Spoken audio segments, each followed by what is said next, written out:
성경을 보면 많은 사람들이 예수님을 따라다녔음을 볼 수가 있습니다. 그러나 그들이 예수님을 따르게 된 동기는 처음부터 그리 순수하지 않았음을 볼 수가 있는데요. 우리들 가운데에서도 순수하게 예수님의 피로 구속받고 또한 영생을 얻기 위하여 교회에 나오게 된 사람들만 있는 것은 아닙니다. 개 중에는요, 그저 친구 따라서 그냥 놀러 가보자는 생각으로 온 사람들도 있고요. 또한 이제 가족들의 요청으로서 온 사람도 있고, 또 지적인 욕구 충족을 위하여, 그리고 혹은 내 마음이 너무나 답답하여서 위로를 한번 받아볼까 하는 마음으로 또 교회를 나온 사람들도 참 많이 있습니다. 교회마다 참 그런 분들이 있습니다. 전도 바친 지 몇 년 만에 부인을 따라 교회에 나왔다가 그분의 이야기를 나눈 말씀을 들어보면 이렇습니다. 내가 한번 나와보니까 너무나도 좋더라는 것입니다. 부인은 그 말을 들으면 너무나 감격하여서 이날이 너무 감사하고 하나님께 감사하며 찬양드리며 오늘이 참으로 역사적인 날이다라고 표현을 한다고 합니다. 생전 처음 교회에 나온 사람들이 얼마나 귀한 사람들입니까? 그러나 이러한 경우에도 그 동기가 순수하기만 한 것은 아니라는 것입니다. 본인에게 구원받고자 하는 간절한 소원이 있어서기보다도 보통 이런 생각이었을 것입니다. 죽은 사람 소원도 들어주는데 산 사람 소원 못 들어주냐? 내 아내가 이렇게 부탁하는데, 내 남편이 이리 부탁하는데, 우리 자녀가 이렇게 부탁하는데 한번 들어주는 게 어떨까? 이런 마음이 대부분일 겁니다. 참 좋습니다. 이렇든 저렇든 예수님에 대하여 조금이라도 관심을 가지게 되었으니 그것으로는 감사해야 하지 않을까 생각이 듭니다. 이제 교회에 나오고 예수님을 믿어가노라면 소원도 달라지고 동기도 차츰 달라지고 발전하게 됩니다. 다시 예수님의 당시 사람들을 한번 바라보면요, 예수님을 따르는 그들의 소원이 참으로 다양했습니다. 그 동기가 여러 가지였다는 것입니다. 또한 다르게 얘기하면 순수하지 못했다는 것입니다. 정치적인 동기도 있고요, 사회적인 동기, 또한 경제적인 동기, 더 나아가 종교적인 동기까지 보였다는 겁니다. 그러고 보니 예수님을 따르면서 보고 듣고 배우는 동안에 어느덧 예수님과 자신들 사이에 간격이 점점 벌어지는 것을 느끼게 됩니다. 예수님은 더욱더 높고 귀한 분으로, 자신들은 더욱더 낮고 천한 존재로 자각하게 되는 것입니다. 예수님께서는 병자들을 고치고 귀신도 내쫓으십니다. 그리고 언제나 또 일을 완벽하게 수행하심을 보게 되는데요. 그러나 제자들은 같이 있으면서도 제자들은 달랐다는 것입니다. 이런 때는 저들도 귀신을 내쫓고 병자들도 고칠 수가 있었으나 어떤 때는 도무지 귀신이 말을 들어주지 않는 것입니다. 능력이 나타날 때도 있고 능력이 나타나지 않을 때도 있었다는 것입니다. 제자들이 볼 때 참으로 답답한 노릇이었을 것입니다. 그런가 하면 또 바다에 큰 광풍이 일어난 때를 한번 생각해 보십시오. 예수님께서는 그 흔들리는 배에서 그냥 아무렇지 않게 조용히 주무시고 계십니다. 그런데 어부 출신으로서 바다 경험이 많은 제자들은 어떻습니까? 오히려 주눅이 들어서 죽게 되었다고 난리를 칩니다. 곤히 주무시는 예수님을 흔들어 깨우면서 난리를 칩니다. 이때 예수님께서는 말씀 한마디로 어떻습니까? 바다를 잔잔케 하고 고요케 하지 않으십니까? 그런 모습을 볼 때 제자들은 스스로 부끄러워하고 있는 모습을 보게 됩니다. 예수님의 위험찬 태도를 바라보고 자신들의 조급했던 모습을 생각하니까 부끄러움과 함께 하나의 깨달음이 오게 되는 것입니다. 여기서 문제는 믿음이라는 것입니다. 예수님의 믿음은 완전하고 저들의 믿음은 너무나도 초라하다는 사실을 깨닫게 된 것입니다. 동서고금에 예외 없이 우리에게 문제가 참 많습니다. 그러나 가장 중요한 것은요, 믿음이라는 것입니다. 이야기 하나를 해드리자면요, 일본의 신학자 우치무라 간조에 얽힌 재미있는 일화가 있습니다. 일본에 큰 가뭄이 들었습니다. 몇 달을 두고 비가 오지 않자 이대로 가다가는 농사를 다 망치겠다고 사람들은 이만저만 걱정이 아니었습니다. 그래서 한쪽에서는 기우제를 지낸다, 또 뭐 굿을 해보자 한다니 난리였습니다. 그런데 오늘 아침에 우치무라 간조는 아이들과 아침 식사 기도를 올리는데 이렇게 기도를 올립니다. 하나님, 비를 주십시오. 오늘 꼭 비를 주실 줄 굳게 믿고 오늘 저희들이 믿음으로 나아갑니다 라고 기도를 하였습니다. 식사를 마치고 아이들이 학교를 갈 채비를 합니다. 그런데 초등학교 6학년이 큰아이는 아무 소리 없이 학교를 가는데 3학년 작은아이가 난데없이 우산을 찾습니다. 아버지, 우산 어디 있어요, 우산? 그래서 간주가 하는 말이, 맑은 하늘에 왜 우산을 찾느냐 하며 우치무라 간주가 어리둥절하며 아이들에게 물어봅니다. 그런데 이 작은아이 3학년짜리가 하는 소리를 한번 보면 대단합니다. 아버지, 아까 식사 시간 때 기도하실 때 오늘 하나님이 비 주실 것으로 믿는다고 하지 않았냐고. 그러니 우산을 가져가야 된다고 이렇게 아버지에게 이야기를 했다는 겁니다. 우치무라 간주는 속으로 아차하고 크게 회개했다고 합니다. 나의 믿음은 전부 거짓이다. 저 아이의 믿음이야말로 참 믿음이다. 그 둘째 아이의 보기가 너무나 부끄러울 지경이었다고 한 이야기가 있습니다. 우리도 기도할 때는 믿고 기도하다가 기도가 끝나면 무의식적으로 믿음으로 기도는 사라지고 하나님의 일하심을 기대하며 체험을 하는 것이 아니라 내가 스스로 일을 처리하려고 하지 않는지 한번 되돌아보아야 합니다. 우리 사랑하는 성도 여러분, 예수님의 믿음은 완전하고 위대한 것을 우리가 알고 있습니다. 그래서 능력이 또한 있습니다. 그래서 우리는 예수님의 믿음을 배우고 닮아가는 삶을 살아야 합니다. 그러나 이 제자들의 믿음은 어떻습니까? 참 시원치 않습니다. 우리들의 믿음을 보는 듯 똑같습니다. 금방 나약해지고 또한 비겁해집니다. 실망하고 또한 절망합니다. 남을 사랑도 못하고 용서도 못하는 그 허약한 신앙생활에 스스로 부끄러움을 느끼고 있다는 것입니다. 그래서 이제 믿음의 절대 필요함, 믿음의 위대함을 깨닫고 예수님 앞에 간구하게 되는 것입니다. 우리에게 믿음을 더하소서, 믿음을 크게 해달라고, 믿음을 완전하게 해달라고 간구하는 것입니다. 결국 문제는 무엇입니까? 믿음이라는 것입니다. 이따금 어려운 문제를 안고 교육자들에게 찾아온 분들이 간혹 있습니다. 그분들을 대할 때 어떤 목사님은 언제나 두 가지를 물어보신다고 합니다. 오늘 당신이 고민하고 있는 이 문제가 처음 당한 문제입니까? 아니면 오래전부터 있어온 문제입니까? 그러면 보통 대답이 오래전부터 있었던 문제라고 대답을 한답니다. 또 묻습니다. 이와 같은 문제가 당신에게만 있다고 생각합니까? 아니면 다른 사람에게도 똑같이 있다고 생각합니까? 라고 물어보면 그분도 이렇게 대답한답니다. 다른 사람에게도 있겠지요? 라고 대답한답니다. 우리도 똑같은 생각을 들 것입니다. 그렇다면 우리는 하필이야 왜 이제 와서 그 문제를 가지고 고민하고 있냐는 것입니다. 예수님께서 1절에서 4절에 하신 말씀은 제자들에게 심각한 도전이 되었음에 분명히 틀림이 없습니다.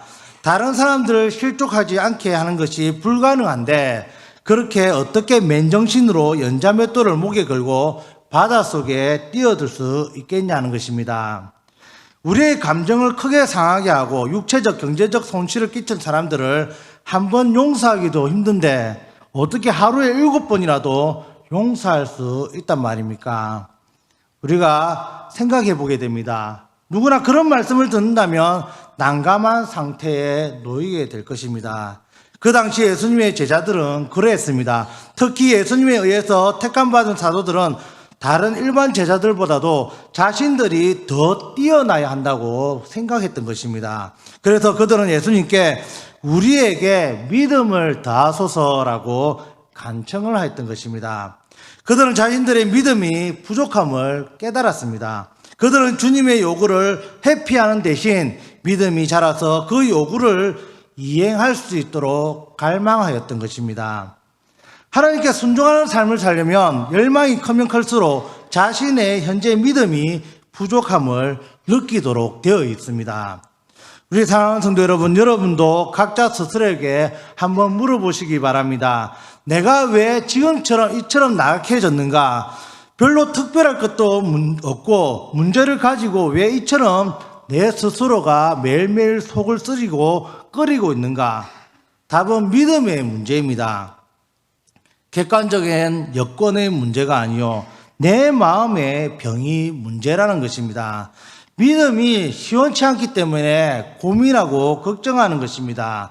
그래서 우리는 답이 있습니다. 무엇이냐? 간구해야 합니다. 뭐라고 간구해야 합니까? 우리에게 믿음을 더하여 주소서, 우리에게 주님과 같은 믿음을 더하여 주소서라고 이렇게 우리는 간구해야 하는 것입니다. 예수님께서 말씀하십니다. 마태복음 17장 20절입니다. 너희에게 믿음이 겨자씨 한 알만큼도 있어도 이 산을 명하여 여기서 저기로 옮기지라 하면 옮겨질 것이요 또 너희가 못할 것이 없느니라 라고 말씀하십니다. 즉 무슨 말이냐면 겨자씨만한 믿음만 있다면 못할 것이 없다라고 말씀하고 계시는 것입니다.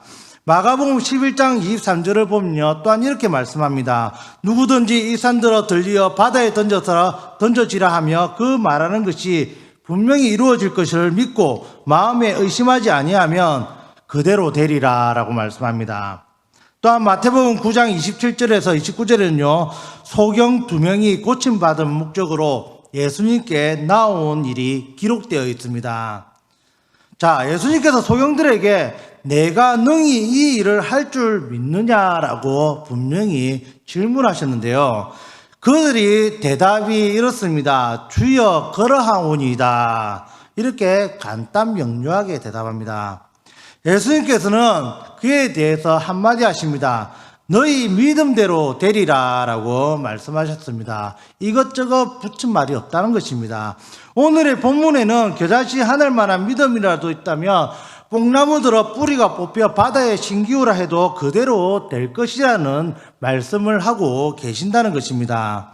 말씀하신 것은 무슨 뜻이겠습니까? 조금 전에 언급한 마태복음 17장 20절 말씀을 계속 보면 도움이 될 것인데요.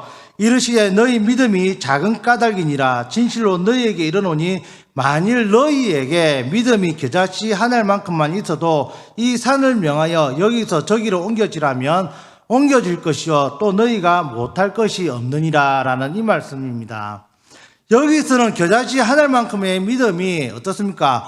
뽕나무를 옮기는 것은 물론이고 태산까지도 옮길 수 있다고 가르치고 계십니다. 생각해 보십시오. 우리 12제자들에게는 분명히 믿음이란 것이 있었습니다. 믿음이 없었던 것은 아닙니다. 주님께서 적은 믿음이라고 하셨지만 그 믿음이 겨자씨만한 믿음에 불과하다면 다른 일반 제자들의 믿음은 어떠한 믿음이겠습니까? 그들도 나름대로 믿음을 가지고 있었기 때문에 어떻습니까? 부모와 자식도 버리고 예수님을 쫓은 것이 아니겠습니까? 사도들의 믿음은 겨자씨 하늘보다도 큰 것이라고 인정해야 되지 않겠습니까?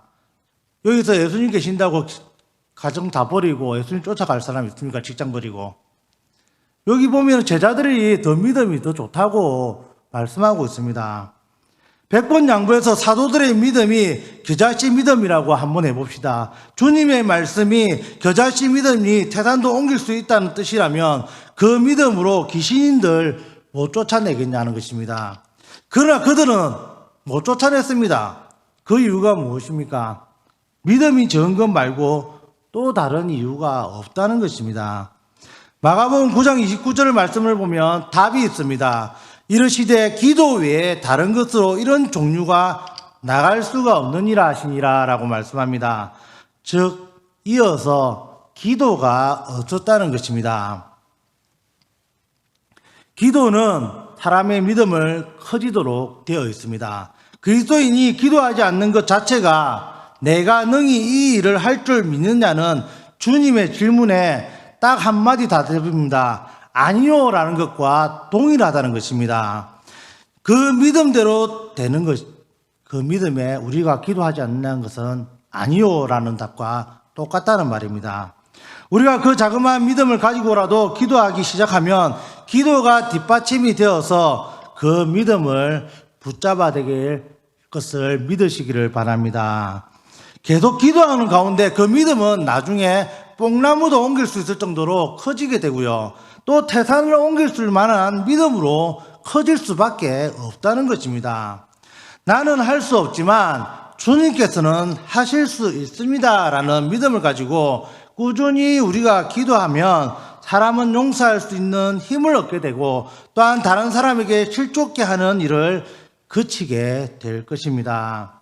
어떤 사람이 연속적인 불행으로 큰 절망에 빠져 있다가 강건하고 독실한 믿음을 가진 친구들에게 찾아가 이렇게 얘기합니다. 내 마음과 생활은 곧 부러질 것 같다 고통스럽다네 라고 하며 고민을 털어놓았습니다. 그러자 이 친구는 옆에 있던 이쑤시개를 보여주며 이 말로 소망을 주었습니다. 자, 이쑤시개 잘 보게. 이쑤시개는 이렇게 금방 부러진다네. 그러나 쇠목과 함께 있을 때는 아무도 이 이쑤시개를 부러뜨릴 수 없다네 라고 격려를 해 주었다고 합니다. 우리 역시 많은 주님의 요구에 직면해 있습니다. 그중 어떤 것은 현재로서는 결코 받아들일 수 없는 것도 있다고 생각합니다. 그것이 사람마다 틀리겠지만요. 이것이 11조가 될 수 있고 그 외 헌금, 그 외 봉사 여러 가지가 있을 것입니다. 더 나아가 담배, 술 여러 가지가 있을 것입니다. 또 친구와 또는 이웃과 동료가 가족과 싸워서 마음이 상해 있는 사람을 용서해 주라고 나에게 요구할 수도 있습니다. 내 마음은 아직 준비가 되어 있지 않는데 말입니다. 가까운 사람이지만 잘 되지 않는 배우자를 용서하라는 명령일 수도 있습니다. 또한 불신자와의 이성교제를 그만하는 명령일 수도 있습니다. 또한 우리의 삶을 다 드리라는 요구일 수도 있습니다. 이와 같은 상황에서 우리 역시 사도들처럼 주님의 요구를 회피하지 말고 믿음을 더해달라고 강구하시는 우리 성도님들 되시기를 축복드립니다.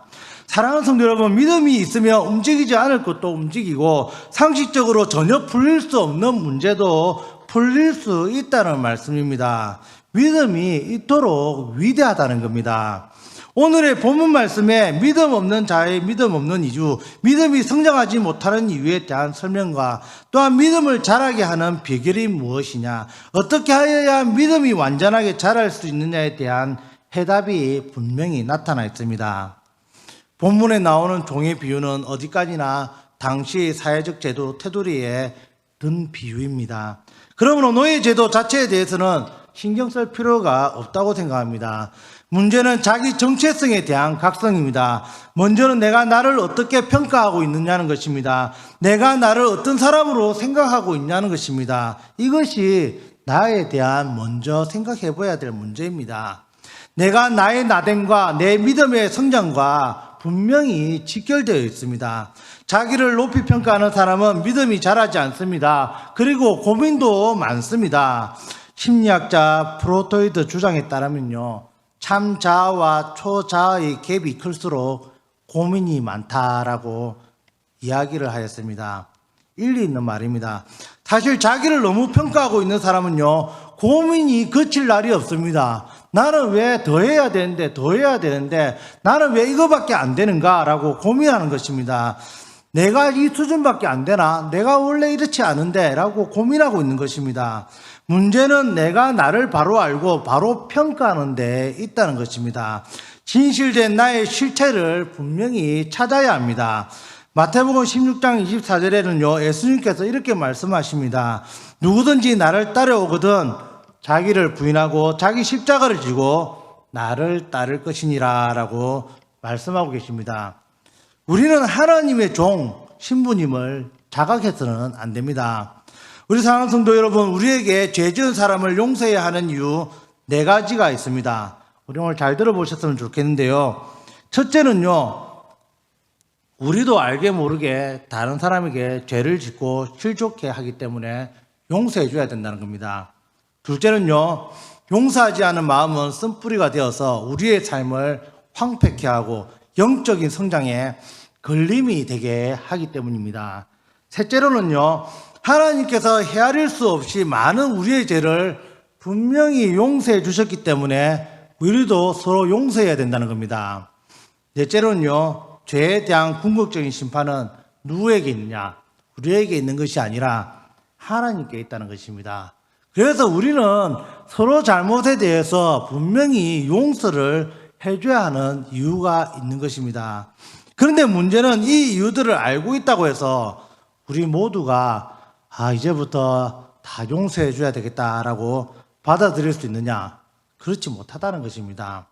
우리가 받아들이기 어렵게 여겨지는 주님의 명령이나 요구를 이행하기 위해서는 구원받은 그리스도인의 그분이 종이라는 분명을 우리 스스로가 깨달아야 한다는 겁니다. 나는 종이 아니다, 나는 나다라고 생각하면 이것이 실천이 안 되는 것입니다. 이것이 가장 중요한 것입니다. 예수님께서 7절에 걸쳐 가르치신 교훈이 바로 이 말씀입니다. 종은 주인을 위해서 존재한다는 것입니다. 종은 주인의 명령을 선택적으로 이행할 권한이 없습니다. 이건 내가 하고 싶고 저거는 내가 하기 싫으니까 골라서 하는 것은 전혀 없다는 것입니다. 주인이 명령하면 싫더라도 행해야 하는 게 종의 임무고, 농사일을 하라고 하면 싫더라도 일을 해야 하고, 양을 치라고 하면 싫더라도 양을 쳐야 한다는 것입니다. 또한 종은 주인이 명령하면 내가 피곤해도 일어나서 해야 합니다. 주인의 명령대로 밭을 갈거나 양을 치다가 다리 저물 때 피곤한 몸을 이끌고 집으로 돌아왔더라도 주인이 식사를 하고 싶다면 어떻게 해야 됩니까? 식사를 챙겨야 합니다. 이게 종의 임무인 것입니다. 게다가 종은 자기가 행한 모든 일에 대해서 주인의 사례를 요구할 자격이 없다는 것입니다. 주인에게 살해해야 할 의무가 있는 것도 아닙니다. 예수님께서 이처럼 종과 주인의 비유를 말씀하시면서 이와 같이 너희도 명령받은 것을 다 행한 후에 이르기를 우리는 무익한 종이라 우리의 하여야 할 일을 한 것뿐이니라 하시니라라고 말씀합니다. 우리가 교회에서 봉사하고 헌신하고 교사로서 성가대로서 많이 하시는데요, 이것이 우리가 분명히 해야 할 일이라는 것입니다. 우리가 스스로 생각하고 말해야 될 것은 나는 무익한 종이다, 이렇게 고백해야 하는 것입니다. 이 말씀은 사도들의 종의 자세를 가르칠 것을 말씀하고 있습니다. 사실 그리스도인은 예수 그리스도의 피값으로 사신 바 하나님의 종입니다. 이것을 우리 스스로 믿으시기를 바랍니다. 고린도전서 6장 19절에서 20절 말씀에 너희 몸은 너희가 하나님께로부터 받은 바 너희 가운데 계신 성령의 전인 줄을 알지 못하느냐. 너희는 너희 자신의 것이 아니라 값으로 산 것이 되었으니 그런즉 너희 몸으로 하나님께 영광을 돌리라 라고 말씀합니다. 우리가 하나님의 종이라도 감사한 것은 하나님께서 우리에게 행하라고 명하시는 것은 그분 자신만을 위한 것이 아니라 우리 자신을 위한 것이기도 하다는 사실입니다. 그리고 그분께서 충성스럽게 순종한 자에게 세상 주인과 달리 상급을 약속하셨다는 사실입니다. 세상의 종이 자기에게 아무런 보상도 하지 않는 주인의 명령에도 충실하게 복종하는데요, 우리 그리스도인은 이와 달리 상급을 약속하신 자비로운 주님께 얼마나 우리가 스스로 더 충성해야 되겠습니까? 우리 스스로 한번 생각해 봐야 합니다. 여기에 우리에게 죄 지은 사람을 용서한 것이 주님의 명령이 있습니다. 우리 내면이 죽어야 하는 것입니다. 잘못을 따지게 되니 자존심이 허락이 안 되는 것입니다. 내 마음속에 절대 허락이 안 되는 것입니다. 우리 자존심이 살아서는 용서가 절대 생길 수가 없다는 것입니다. 내 자존심이 용서가 안 되는데 어떻게 남을 용서합니까? 기도로 주님의 도움을 구하면서 주님의 종답게 순종하는 마음으로 우리가 용서하시기를 바랍니다. 영국의 목사이자 시인인 조지 허버트는요, 용서에 대해서 이렇게 이야기를 하였습니다. 용서할 줄 모르는 사람은 자신이 반드시 지나가야 할 다리를 파괴하는 사람과 같다라고 이야기하였습니다. 우리는 왜 그렇게 아픈 것이 많습니까? 왜 그렇다고 생각하십니까? 내가 왜 이리 아프지? 왜 그렇게 생각이 듭니까? 그것은요, 덜 죽어서 그렇습니다. 내가 덜 죽어서 그렇다는 겁니다.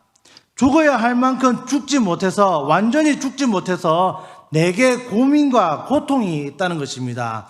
우리는 십자가 이렇게 말로만 했지 언제 우리 스스로가 십자가 한번 지어보기나 했습니까?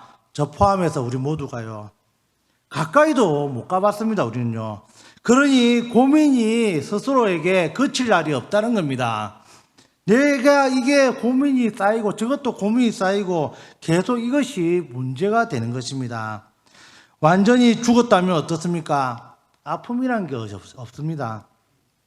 덜 죽어서 고통을 겪는 것입니다. 덜 죽어서 믿음이 자라지 않는 것입니다. 나를 십자가에 한번 완전히 못 박아 보십시오. 아픔도 슬픔도 고민도 없을 것입니다. 나를 십자가에 완전히 못 박아 버려야 비로소 겨자씨만한 믿음, 온전한 믿음을 가지게 될 수 있음을 믿으시기를 바랍니다. 내가 누구입니까? 내가 도대체 얼마나 가치 있는 존재입니까? 사도 바울을 한번 보십시오. 그는 자기를 가리켜 가장 작은 자, 죄인의 개수, 핍박자, 폭행자, 그리고 만물의 찌꺼기 반도 못한 자라고 이야기하였습니다. 자신을 그처럼 평가하고 있었기에 어떠한 어려움, 어떠한 오해를 받아도 그는 변명할 마음이 없었다는 것입니다. 오히려 여전히 감사하고요. 여전히 주님을 찬양할 수밖에 없었다는 것입니다. 그가 쓴 편지, 특히 로마서를 한번 보십시오. 맨 처음에 나오는 말이 무엇입니까? 1장 1절입니다. 첫 시작이요. 예수 그리스도의 종 바울은 이라고 시작되어 있습니다. 나는 예수 그리스도의 종이다. 나는 노예다. 이렇게 고백하고 시작하는 것입니다. 이것이 사도 바울의 첫 인사요. 명함인 것입니다. 종된 자, 무슨 할 말이 있습니까? 종한테는요, 소유권도 없습니다. 내 것이 없다는 것입니다. 내 스스로 죽을 자유도 없다는 것입니다. 절대 순종만이 있을 뿐임을 기억하시길 바랍니다. 그의 능력도 지혜도 순종해서 얻어지는 것입니다. 순종함으로 지혜로워지고요. 순종함으로 능력이 있을 뿐이지 내 신념대로 살아가는 것이 아니라는 것입니다. 이것을 알아야 합니다. 믿음은 신념이 아니고 선물입니다. 이것을 기억하시길 바랍니다. 어느 대통령을 위한 기도문 중에 있는 말입니다. 하나님이여, 이 대통령으로 하여금 자기 신념대로 살지 않게 하시고 당신의 진리에 겸손히 순종하여 믿음과 용기로 살아가게 해주십시오 라는 기도문이 있습니다. 우리 성도 여러분, 내 신념 가지고 사는 것은 신앙생활이 아닙니다. 믿음 생활이 아니라는 것입니다. 오직 나를 십자가에 못 박아버리고 그리스도의 사람으로 온전히 내 자신이 녹아지고 순종할 때에 비로소 믿음의 성장이 일어나는 것입니다. 내가 수고했으나 영광은 주님께로 돌리고 주님만을 기뻐하는 일을 행하는 것입니다. 주님만을 사랑하는 것이죠. 이것이 종된 자의 생활이 아니겠습니까? 이처럼 자기를 종으로 생각할 때 나는 무익한 종이라고 고백할 때에 믿음이 자라나는 것입니다. 종한테는요, 마땅히 하여야 할 일이 그냥 있을 뿐입니다. 마땅히 하여야 할, 그냥 당연히 해야 할 일, 그냥 그것만 순종하면서 행하는 것입니다. 당연히 해야 할 일을 하지 않을 때에 하지 말아야 할 말을 하게 된다는 것입니다. 즉, 말이 많다는 것은 일을 하지 않는다는 것입니다. 번민이 많다는 것은 말만 하기 때문입니다. 행동으로 옮겨질 때에 마음이 단순해지고 생각이 정리되는 것입니다.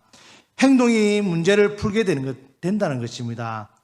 케르케로크의 말이 있습니다. 죄의 반대는요, 믿음이고 그 믿음은요, 순종이라는 것입니다.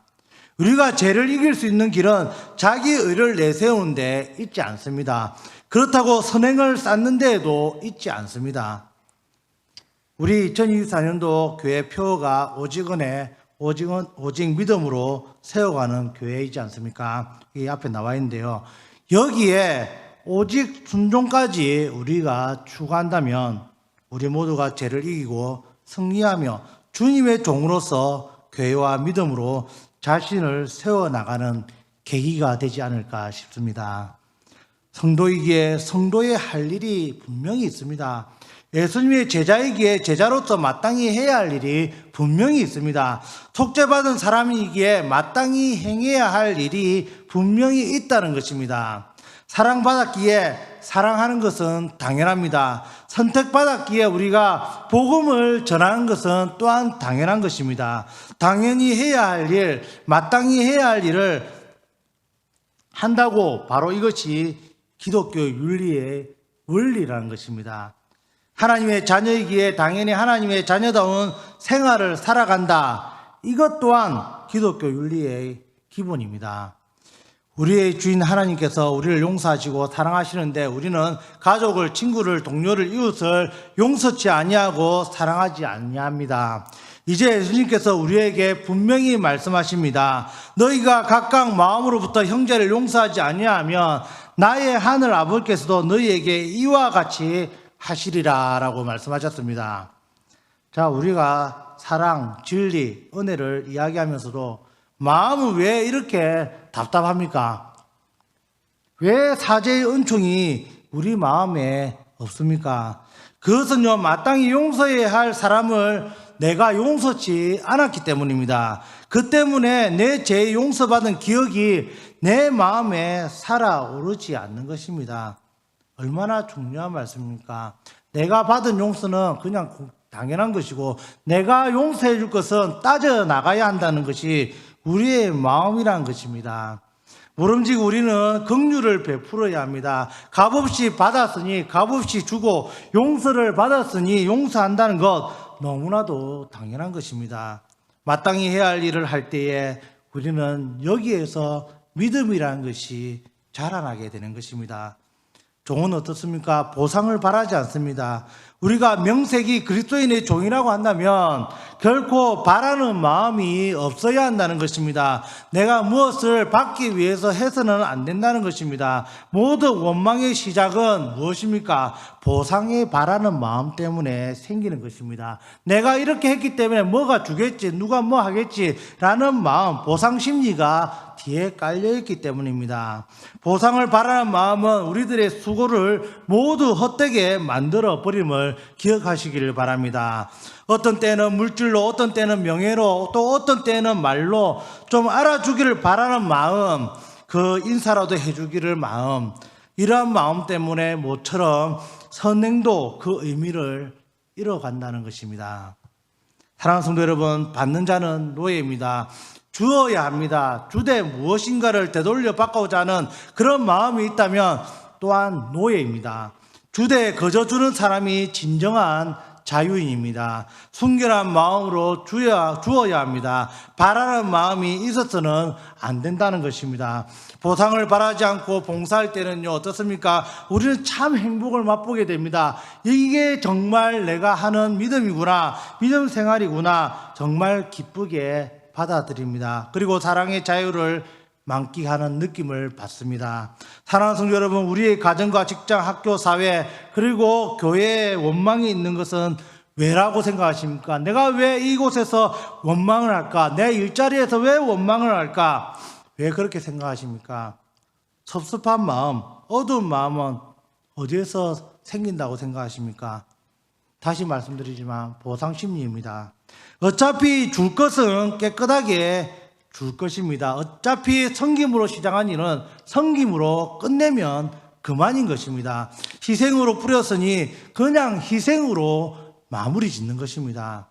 여러분, 시시한 칭찬, 작은 인정에 미련을 두고 못난 인격으로 전략할 것입니까? 아니요, 우리가 깨끗하게 순전하게 그냥 주자, 그렇게 해보자 하고 나아갈 것입니까? 우리는 받은 것으로 족하고 벌써 많이 받았으니까 이미 받은 사랑으로서, 이미 받은 은혜로 너무나 박차고 넘치기 때문에 이제 더 바랄 것이 없음을 생각하시길 바랍니다. 그래서 순전하게 우리가 봉사할 수 있는 것입니다. 그래서 여기서 믿음이 자라고 여기에 은혜가 있고 하나님의 축복이 임하는 것입니다. 그리고 끝에 가서 고백합니다. 우리가 나는 무익한 종이라. 정말 참된 봉사자의 고백이 아닐까 생각합니다. 있는 대로 수고하고 희생했으나 끝에 가서 나는 무자격합니다. 나는 쓸모없는 종입니다. 그렇지만 순종하여 일하였습니다라는 이 고백, 마치 친정어머니가 시집간 딸에게 된장 고추장 다 퍼주면서도 아까워하지 않고 오히려 더 줄 것이 없나 살피면서 안쓰러워하는 마음이 아닐까 싶습니다. 어느 식당에 갔는데 벽에 이런 내용이 있었습니다. 몇 개만 이야기해 드리겠습니다. 제목 내 아들입니다.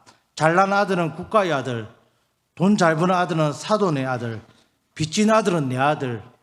제목 내 남편입니다. 집에 두면 근심덩어리, 데리고 나가면 짐덩어리, 마주 앉으면 왼수덩어리, 혼자 보내면 어떻습니까? 사고덩어리, 며느리에게 맡기면 구박덩어리. 자, 이런 글이 나타나 있는 걸 제가 본 적이 있습니다. 우리 가정 한번 되돌아봅시다. 우리 가정에서 내가 생각하고 있는 가정은 어떤 가정입니까? 어떤 가정을 보면 아이들을 키우면서 꼭 남의 집 아이들과 비교를 합니다. 누구는 이번에 몇 등에서 장학금까지 받았는데 넌 누굴 닮아서 그렇게 공부를 못하느냐? 누구는 얼마를 가지고 저축까지 하는데 너는 용돈 준 거 다 써버리느냐? 아이들이 잠깐 동안 그런 잔소리를 아무 소리 없이 들어줄 것입니다. 그러나 얼마 가지 않아 그들도 이야기를 하게 됩니다. 누구는 이번에 부모님한테 무슨 선물을 받았고 누구는 한 달 용돈이 내 용돈의 몇 배인데 우리 부모님은 너네 부모님과 왜 이리 다르냐? 천칭에 올려놓고 비교하게 될 것입니다. 참으로 큰일입니다. 이런 모습의 가정은 어떻습니까? 발전이 없습니다. 감동이 없습니다. 감사가 없습니다. 무엇보다도 여기에는 하나님의 말씀이 없고 예수님의 사랑이 없는 것입니다. 우리 사랑하는 성도 여러분, 우리는 기억해야 합니다. 깨달아야 합니다. 비교의식에는요, 분명히 사랑이란 것이 없습니다. 교육적인 효과를 봐도 빵점인 것입니다. 자녀를 훌륭한 인격의 소유자로 키울 수 있는 비결은 진실에 있다는 것입니다. 아빠, 엄마가 이만큼밖에 못 해주는구나, 미안하다, 좀 더 넉넉하게 해주면 좋으련만, 이런 마음으로 다이를 때에 참으로 느끼는 것이 자녀인 것입니다. 부모가 자녀한테서 보상을 바라겠습니까? 아무리 주고 또 주어도 부족하게만 느끼는 게 부모입니다. 이 부족한 것, 이 안쓰러움을 감추려고 해도 궁색하게도 어떻습니까? 나 자랄 때에는 또는 나 때에는 친구 집 자식들은 하는 식으로 큰 소리 치거나 남과 비교하거나 하면 자녀들은 삐뚤어지게 되는 것입니다. 진실이 없는 곳에는 감동도 없고 고마움도 없습니다. 주고도 미안한 마음, 희생하고도 부족한 마음, 더 주고 싶은데 없어서 안타까운 마음, 이런 진솔한 마음이 우리에게는 필요할 줄 믿습니다. 주님 앞에서, 사람 앞에서 늘 아쉽고 부족하여 나는 무익한 종입니다라고 우리는 고백하기를 원합니다. 이때 믿음이 자라고 위대한 믿음의 사람이 될 수 있음을 믿으시기를 바랍니다. 나의 부족함을 고백하는 마음, 절대적 겸손, 절대적 감사, 여기에 예수님을 닮아가는 믿음이 있고 성장이 있음을 믿으시기를 바랍니다. 비로소 하나님의 나라가 그 마음에, 그 가정에 분명히 이루어질 것입니다. 우리 부부께 모든 성도님 모두가 겨자씨만한 믿음으로부터 시작하여서 예수님을 닮은 믿음까지 다 성장하여 그 믿음을 충만하게 받아서 한 영혼을 구원하고 주님이 기뻐하시는 그 삶과 또한 순종의 삶을 살아가시기를 주님의 이름으로 축복드립니다.